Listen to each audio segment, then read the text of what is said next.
Urban FM 104.5. Urban FM 104.5.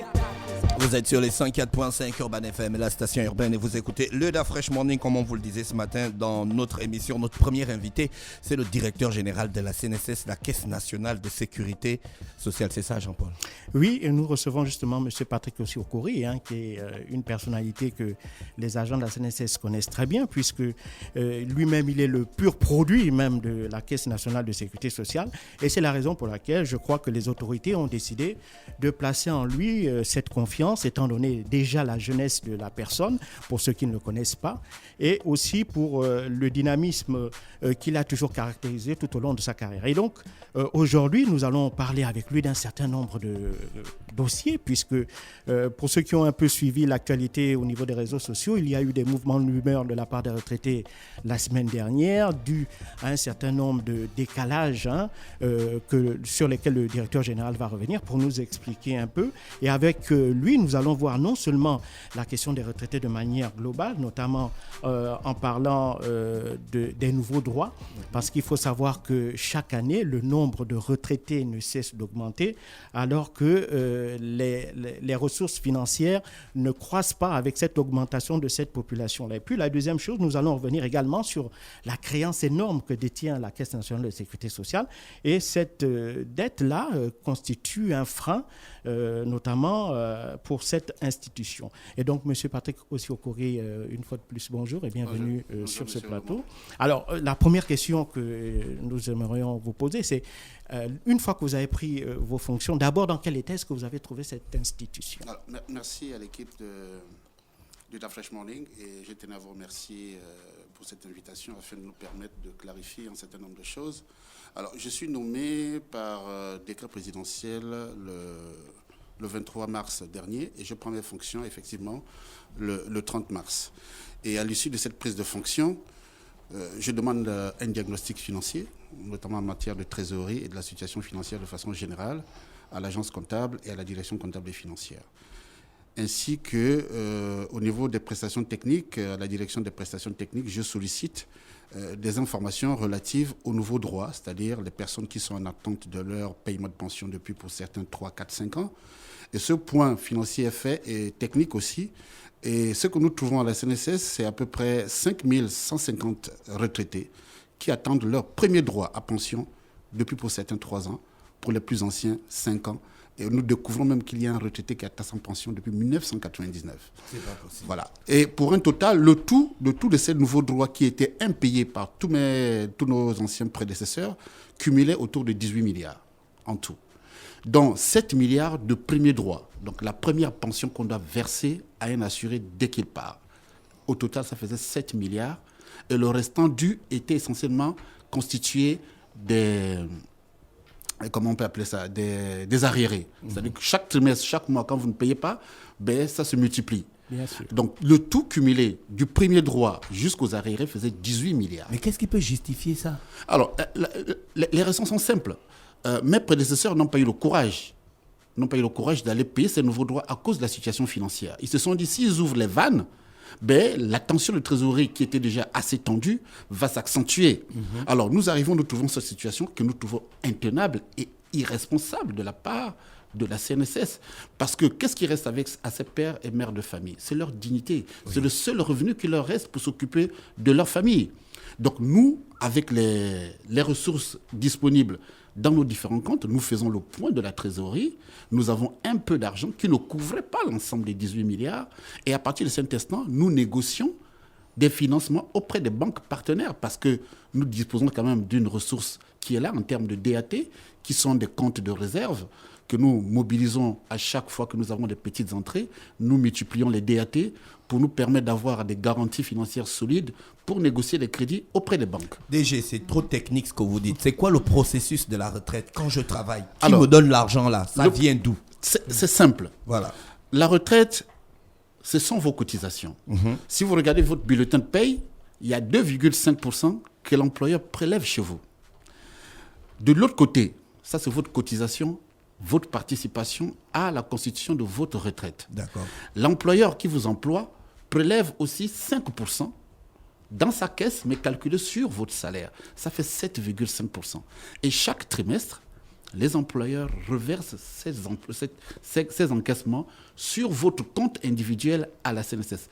Nous avons les mêmes métiers, les mêmes activités que la banque. Ce sont les spécificités qui changent. DG, est-ce que j'ai le droit d'aller vérifier à la CNSS si l'employeur verse ce qu'il retire de mon salaire pour préparer ma retraite? Effectivement, et nous encourageons d'ailleurs depuis DG la Ségué, les employeurs et les salariés à venir régulièrement s'assurer du versement effectif de leurs cotisations.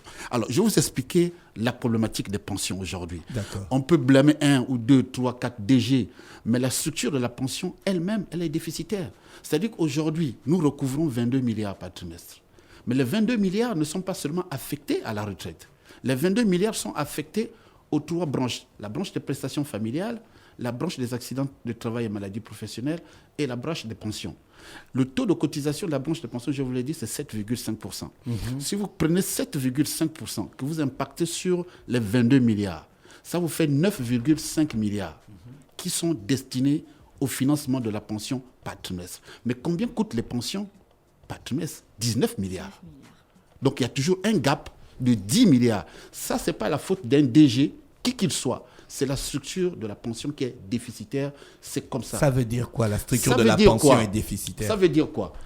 Vous avez des recettes de 9 milliards et demi. Mais vos dépenses sont de 19 milliards. Les pensions nous coûtent 19 milliards par trimestre. Mais l'argent que nous collectons pour financer ces dépenses ne constitue que 9 milliards. Comment vous faites pour régler donc la situation, DG? Alors, la situation, on peut le régler à court terme par des crédits spot pour boucler les budgets. Chaque mois pour les pensions mensuelles et chaque trimestre pour les pensions trimestrielles. C'est quoi le crédit spot? Les crédits, ce sont les petits emprunts bancaires que nous allons faire, demander auprès des banques, assises sur nos réserves, donc nos comptes DAT. C'est ça, les petits crédits. La CNSS vit à crédit? Nous vivons à crédit en partie, pas en totalité. Parce que je vous ai dit qu'on collecte quand même 22 milliards. Mais les 22 milliards sont insuffisants pour couvrir toutes les charges, rien que sur les prestations.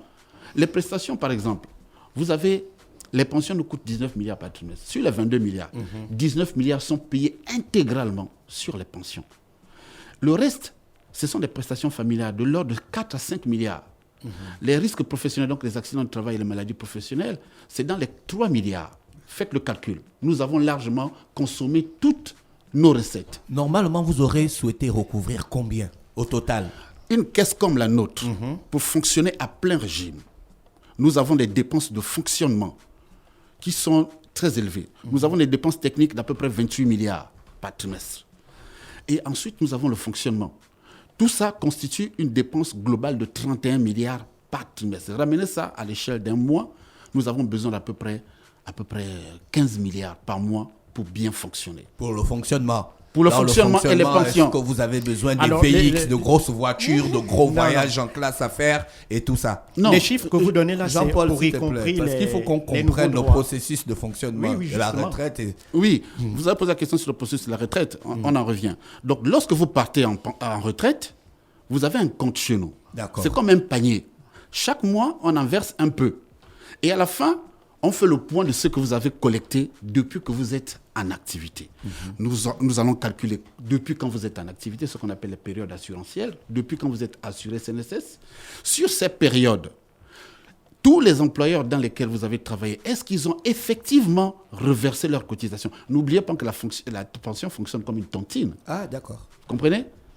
Ça fonctionne comme une tontine. Lorsqu'arrive votre tour de toucher, on va regarder si effectivement vous avez toujours contribué de façon régulière. La loi dit qu'il faut cotiser au moins 20 ans pour avoir une retraite à taux plein. Et la loi aussi dit que les cotisations des 3 dernières années, des 10 dernières années, doivent être effectivement reversées. C'est-à-dire que si vous avez fait 20 ans de cotisation, les 10 dernières années de votre carrière doivent être régulièrement versées par vos employeurs. Lorsque vous remplissez la condition d'âge, la condition de durée de travail et les 10 dernières années de cotisation effective, et à ce moment-là, on calcule votre pension. Mais qu'est-ce qui se passe généralement? Lorsqu'on reconstitue la carrière, on se rend compte qu'il y a des employeurs qui ne reversent pas. Mais qu'est-ce que vous faites à ce moment? Nous avons un dispositif légal. C'est la procédure du recouvrement des créances de gré ou de force. Il y a ce qu'on appelle le recouvrement classique, c'est-à-dire qu'à la fin de chaque trimestre, les employés qui connaissent leurs obligations sociales, sans qu'on leur mette une quelconque pression, viennent naturellement reverser leurs cotisations, soit par virement bancaire, soit par dépôt d'un chèque ou par paiement en espèces dans nos différentes agences réparties sur le territoire national. Maintenant, la deuxième phase, c'est-à-dire que là, nous sommes dans le mois de l'échéance du 3e trimestre. D'accord. Au plus tard, le 30 octobre, tous ceux qui n'auront pas reversé leurs cotisations, automatiquement, ils se mettent en porte-à-faux avec la loi. Et dans les premiers jours, dès le 1er novembre, nous émettons ce qu'on appelle des mises en demeure de payer sous quinzaine.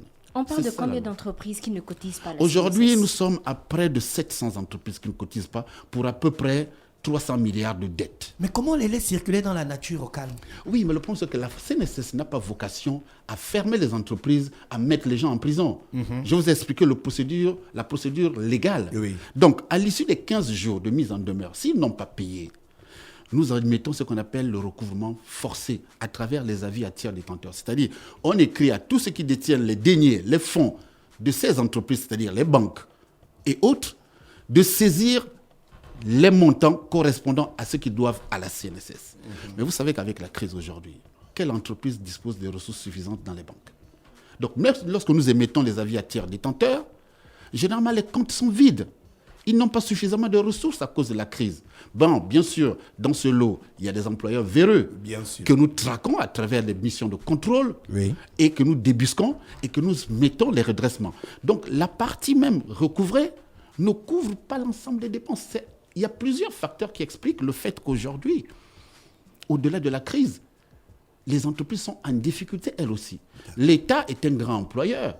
Nous nous sommes mis d'accord avec l'État depuis que nous sommes en fonction. N'oubliez pas que ça fait à peine 6 mois que nous sommes là. Et nous avons signé la première convention sur la main-d'œuvre non permanente de l'ordre de 21 milliards. Et c'est cette convention qui va nous permettre d'avoir un peu de liquidité, c'est-à-dire que l'État est en train de progressivement apurer ses dettes vis-à-vis de la CNSS. La deuxième convention que nous sommes en train de négocier la signature aujourd'hui, c'est la convention sur les sociétés d'État de type SNBG, la BGD, qui ont laissé des ardoises et pour laquelle l'État s'est engagé à payer. Mais ça se passe à travers des conventions. Donc, Les retraités qui chauffent, comme on dit au langage chez nous, les retraités qui chauffent dehors, est-ce qu'il y a une solution? il y a une solution. La solution, dans un premier temps, il y a des solutions en interne. C'est ce que nous avons mis en place dans le cadre du projet de restructuration de l'organisme. C'est une entreprise malade dans tous ses compartiments, particulièrement sur le plan financier. Nous avons dit nous avons un train de vie qui est assez élevé. Voilà, Si vous c'est regardez ce que par je exemple notre masse salariale, elle est énorme. Elle est énorme. Mais ce n'est pas du fait d'un directeur général. Ce sont les différentes conventions collectives que nous avons signées au fil des années qui ont accordé un certain nombre de privilèges aux collaborateurs et que nous sommes en train de revisiter aujourd'hui. Donc il faut réduire drastiquement la masse salariale. Il y a les départs en retraite. Nous avons suspendu les recrutements. Et nous ne recrutons que lorsque c'est vraiment nécessaire et que nous n'avons pas de compétences recherchées en interne. Vous avez vu, il n'y a pas longtemps, on a lancé un appel à candidature pour le recrutement de 10 contrôleurs en prévention des risques professionnels. C'est des compétences que nous n'avons pas en quantité suffisante en interne. Donc, on doit se battre avec les départs en retraite. Nous avons à peu près une 60aine de départs en retraite. Sur 60 départs en retraite, nous n'allons remplacer peut-être que 5 ou 10 postes. Et nous faisons des gains d'économie sur la masse salariale. Il y a les départs volontaires. Nous sommes en train de partir vers un système où nous allons négocier avec les collaborateurs une réduction aussi minimale soit-elle de la masse salariale. On n'a pas le choix, c'est notre part du sacrifice. Ah, c'est clair. De l'autre côté, il y a la gestion et la gouvernance de l'entreprise. Pendant longtemps, vous nous avez dit, certains de nos prédécesseurs ont investi dans des secteurs d'activité comme l'immobilier. Malheureusement, ça n'a pas apporté les résultats escomptés. Aujourd'hui, tous les marchés qui sont attribués depuis qu'ils sont là, c'est sous appel d'offres. Sous appel d'offres. Mais nous n'allons plus investir dans des projets immobiliers sur fonds propres. Oui. Nous montons des business plans lorsque le moment sera venu, lorsque ce sera nécessaire, pour aller investir. Or, pendant longtemps, les quelques ressources que nous avions, il y a un certain nombre de directeurs généraux qui avaient bien pensé en se disant il faut diversifier les sources de revenus, ne pas seulement nous contenter des cotisations qui nous posent problème aujourd'hui à cause du déficit que je vous ai expliqué. Il fallait investir dans l'immobilier Bon, malheureusement, ces projets n'ont pas prospéré, mais l'argent est sorti. Donc, ça a créé...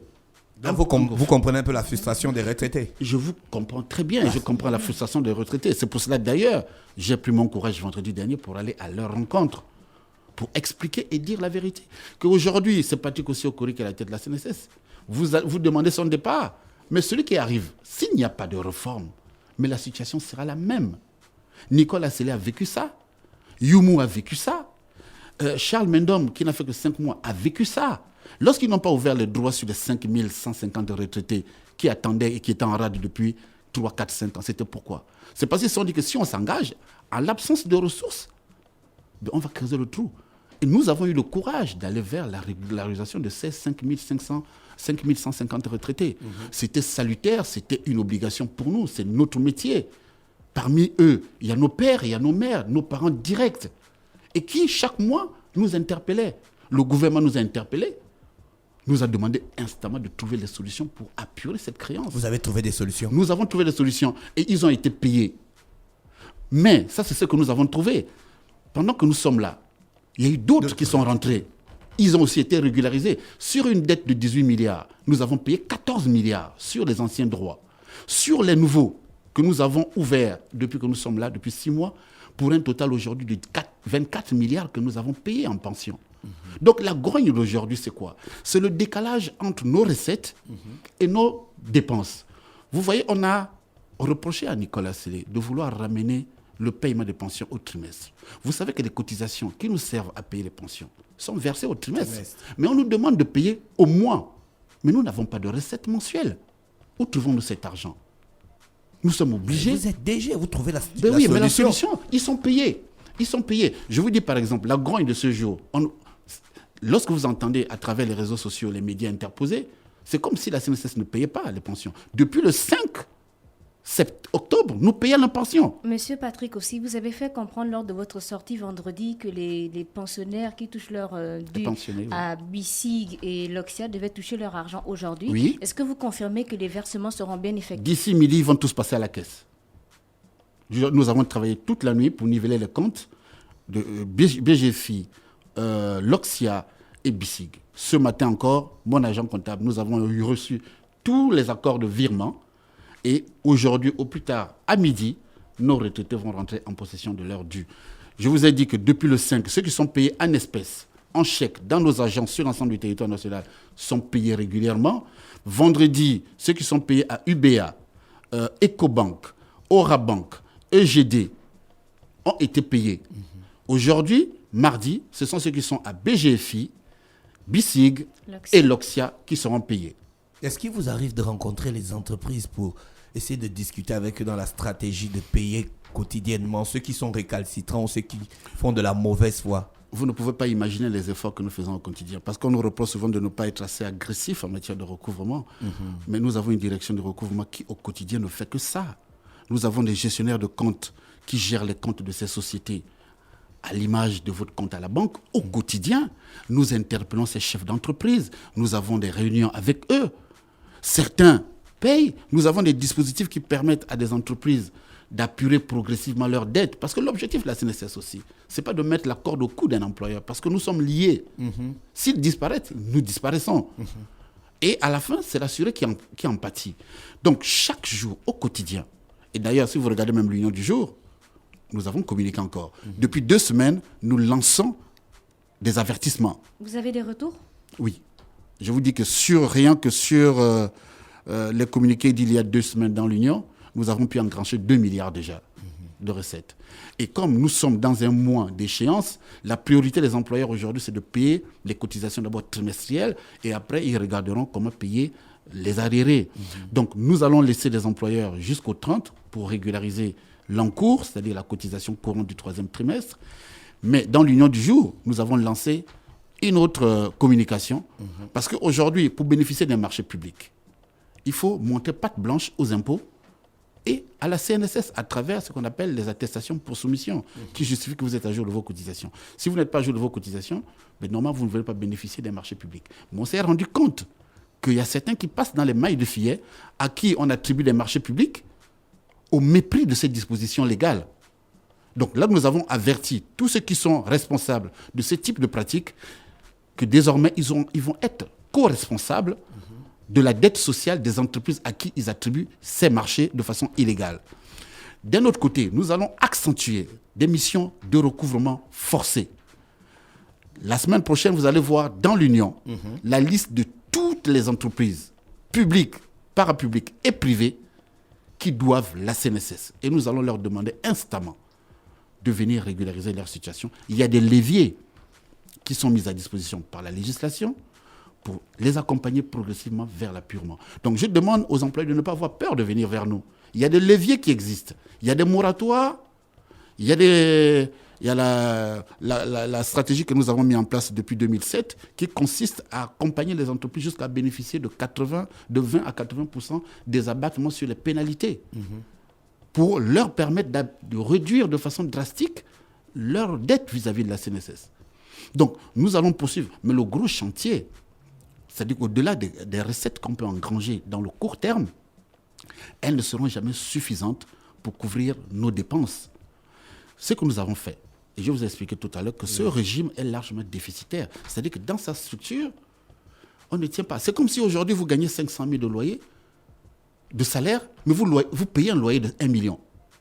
Comment vous allez faire? Vous devez réajuster vos dépenses pour ramener vos charges au niveau de vos dépenses. C'est ce que nous faisons par la réduction des charges de fonctionnement. Il y a une stratégie que nous allons mettre en place là-dessus. Les plus hautes autorités nous ont demandé de présenter instamment un plan de restructuration de la CNSS. Et qui dit plan de restructuration de la CNSS dit réduction des charges de fonctionnement pour nous arrimer réduction à la de réalité. train de vie. Bien sûr, il faut réduire le train de vie.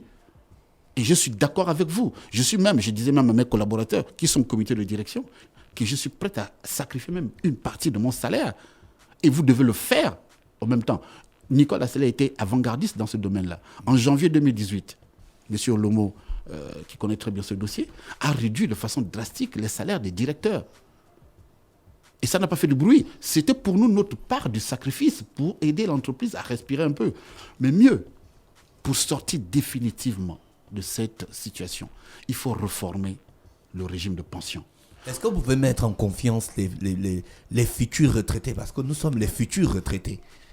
Vous savez, dans le plan stratégique Gabon émergent, il est prévu une réforme du régime des pensions et même une revalorisation des pensions. Mais ceci passe par la restructuration. Parce que vous voyez la structure du régime de pension aujourd'hui. Je vais parler de façon triviale. Nous avons le taux de cotisation de la branche pension la plus faible d'Afrique. La plus faible, 7,5% pour financer la retraite au Gabon. En Guinée équatoriale, ils sont à 26%, rien que sur la branche retraite. Au Cameroun, ils sont à 14% sur la branche retraite. Au Congo-Brazzaville, je parle de la sous-région, ils sont à 14%. En RDC, ils sont à 16%. Nous sommes restés à 7,5% depuis 1975. Et quand vous partez en retraite, on vous reverse 40% de votre salaire soumis à cotisation. C'est-à-dire si vous avez 1 million, on vous reverse, vous cotisez 75 000 par mois, si vous avez un salaire d'1 million. Et quand vous partez en retraite, on vous reverse 400 000 par mois. Ah bon? C'est ça, le taux de remplacement. Mais c'est ça qui justifie le déséquilibre. reste d'argent, là, vous trouvez ça? C'est ça, justement. D'où la nécessité de réformer le régime de pension pour qu'il soit juste et équilibré et pérenne dans le temps. Parce que ce que nous faisons aujourd'hui, c'est du saupoudrage. On était un feu là, mais la structure, je prends toujours l'exemple d'un chantier immobilier. Vous voulez bâtir votre petite maison, mais si vous avez faussé les fondations, tout ce que vous ferez au-dessus, vous serez toujours rattrapé par la réalité. Aujourd'hui, on va injecter 200 milliards, par exemple, à la CNSS. Oui, ça va nous donner un répit sur 1 an, 2 ans. Mais la structure elle-même, si elle n'est pas réformée, nous tomberons toujours dans le même travail. Et le chef de l'État est d'accord avec nous parce qu'il nous a saisis directement pour lui proposer un schéma de restructuration avec des bouquets de réformes sur les régimes de pension. Nous allons même bientôt lancer un régime de retraite complémentaire. Parce que vous imaginez aujourd'hui, le plafond de cotisation est à 1,5 million depuis 1975.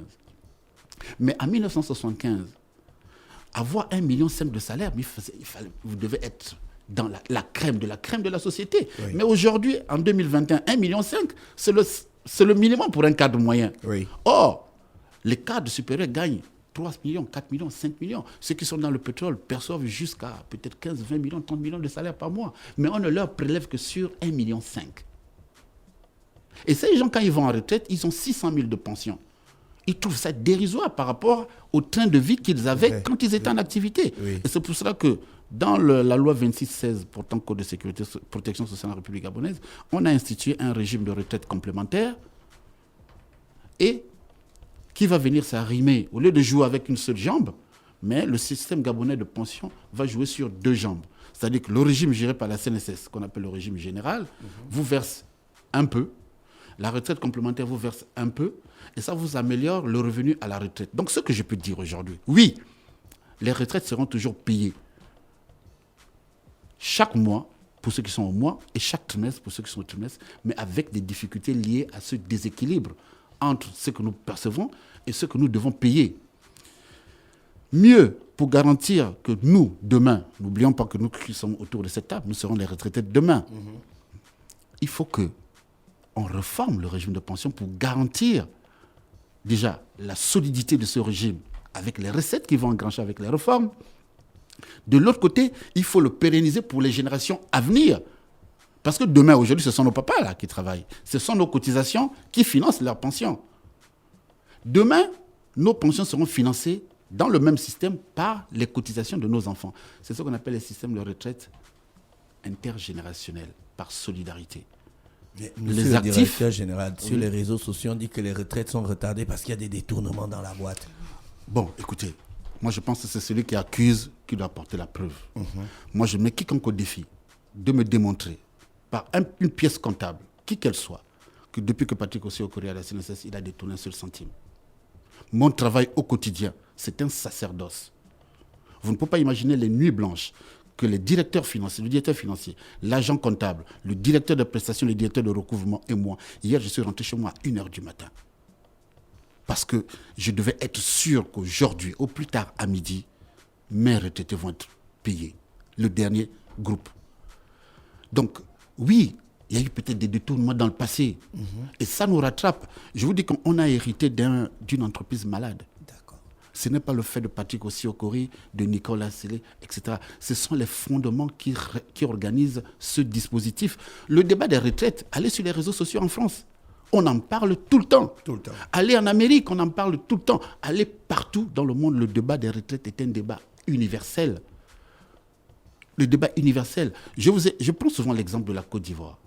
La Côte d'Ivoire, avant 2012, était en cessation de paiement. Pendant 14 mois, ils n'ont pas pu payer une seule prestation. Que ce soit les prestations de pension, les prestations familiales ou des risques professionnels. Pendant 14 mois. Parce qu'ils étaient arrivés au bord du gouffre où aucune banque ne les faisait plus confiance. Ils avaient épuisé toutes leurs réserves. Et vous savez que nos réserves sont des garanties bancaires. Quand vous les épuisez, aucune banque ne peut vous faire confiance au regard de vos situations financières. En 2012, ils ont eu le courage d'aller vers des réformes. Parce que nos systèmes de retraite en Afrique centrale francophone, sont les mêmes. Ce sont des systèmes de retraite par répartition. C'est-à-dire, nous qui travaillons aujourd'hui, ce sont nos cotisations qui payent pour nos papas et mamans. Ah, d'accord. Alors, ce dispositif est très sensible aux variations économiques. C'est-à-dire, quand il y a des créations d'emplois, quand l'économie est prospère, nous sommes en période de boom, ben vous avez plus d'actifs qui cotisent pour les retraités. Mais aujourd'hui, vous avez moins d'actifs qui cotisent pour plusieurs retraités. C'est comme quand vous avez plusieurs bouches à nourrir dans la famille, mais vous n'avez qu'un petit revenu. C'est comme ça que vit la CNSS aujourd'hui. Nos ressources sont minimales, mais nous avons plusieurs bouches à nourrir. Nos premiers bénéficiaires, ce sont nos pensionnés.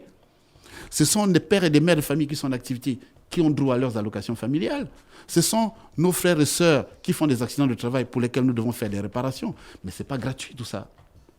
Lorsque je fais une évacuation sanitaire pour quelqu'un qui a eu une jambe sectionnée lors d'un accident de travail, ce n'est pas gratuit. Ce n'est pas gratuit. Donc aujourd'hui, ce qui peut nous permettre, à moyen et long terme, de fiabiliser financièrement, de payer régulièrement nos pensions, ce sont des réformes. Mais à court terme, nous vivons grâce aux apports financiers des banques qui sont assises sur nos réserves. La banque ne nous fait pas ça gratuit. La banque s'assure que nous avons des garanties solides et des capacités de remboursement. Et c'est pour ça qu'aujourd'hui, depuis que nous sommes là, nous avons nivelé, nous avons trouvé 32 milliards en réserve. Aujourd'hui, nous sommes à 39 milliards en réserve. C'est-à-dire que nous avons fait un effort d'améliorer nos DAT dans les banques pour avoir des garanties solides, pour permettre à ces banques de nous faire des petites avances sur les budgets. Ça ne veut pas dire que les caisses de la CNSS sont totalement vides, puisque nous recouvrons quand même 22 milliards par trimestre. Nous payons les salaires régulièrement, nous payons les pensions régulièrement, mais il peut arriver un décalage, comme c'est le cas aujourd'hui. Il y a un décalage, nous sommes dans le mois de l'encours, où les sociétés vont payer les cotisations qui vont nous permettre de collecter les 19-22 milliards. Mais vous savez, les sociétés attendent vers le 25 pour payer la cotisation trimestrielle. Ils ne la payent pas en début du mois. Ils ont tout le mois d'octobre pour payer la cotisation trimestrielle. Mais on nous demande de payer le 5. Mais si nous n'avons pas suffisamment de ressources le 5 pour payer tout le monde en même temps, le temps que nous négocions avec les banques, ça peut prendre un peu de temps. C'est pour cela que nous décalons. Là où nous avons encore des ressources dans les banques, nous payons, comme nous avons payé Orabank, Ecobank, UBA, etc., etc. Mais là où nous attendons l'apport, le concours des banques sur les disponibles qu'il y a dans ces banques, ça peut prendre 2, 3, 4 jours de décalage. Et c'est ce qui explique aujourd'hui ce décalage. Ce n'est pas que nous ne voulons pas payer. Est-ce que vous avez expliqué ça aux retraités? Est-ce qu'ils ont compris? Ça a été expliqué parce que depuis des années, je vous ai dit, depuis des années, nous vivons les mêmes problématiques. Monsieur Patrick, aussi, vous avez parlé de défaillance du système, de restrictions, mais ça va prendre combien de temps? Est-ce que dans 5 ans, dans 10 ans, on aura toujours les mêmes problèmes? On peut sortir des problèmes si les réformes passent. Et je pense que les plus hautes autorités de ce pays ont la ferme volonté, plus que par le passé, d'aller vers les réformes. Vous voyez, dimanche, j'ai travaillé toute la journée avec le ministre de tutelle, le ministre des Affaires sociales, sur cette question. Les textes de loi sont aujourd'hui sur la table du gouvernement et vont passer dans les différentes chambres du Parlement pour être validés. Et dès le début de l'année 2022, ce train de réforme va être mis en œuvre. Nous le souhaitons vivement et je pense que c'est ce que souhaitent les plus hautes autorités de ce pays pour sortir la CNSS de cette situation. Monsieur le DG, merci d'avoir accepté notre invitation. Nous avons passé plus de 30 minutes ensemble et je pense que ça a été un peu plus clair. On vous souhaite donc de passer une bonne journée à l'écoute des programmes d'Urban FM. Merci La Fraîche, merci Urban FM. Urban FM 104.5.